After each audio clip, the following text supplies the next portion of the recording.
Ces soldats de l'armée de Bachar el-Assad savourent leur victoire. Après des années de combat, les voici en possession de l'entièreté de la ville d'Alep et de ses abords. Une reconquête au prix du sang et de multiples crimes contre l'humanité, bombardements à l'arme chimique ou aux barils d'explosifs contre les quartiers civils et les hôpitaux. Pendant des années, le régime de Bachar el-Assad et ses alliés ont multiplié les exactions, poussant sur la route de l'exode des milliers de familles.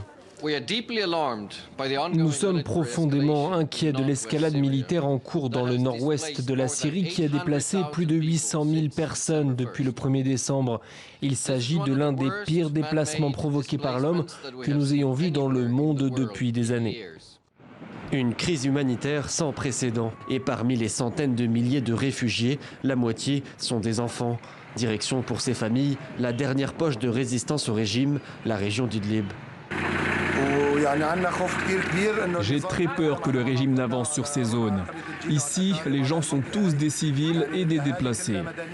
Au désespoir des réfugiés s'oppose la rhétorique toujours implacable du régime et de son allié russe, bien déterminé à en finir. Au sujet d'Idlib, la victoire sur les terroristes est inévitable.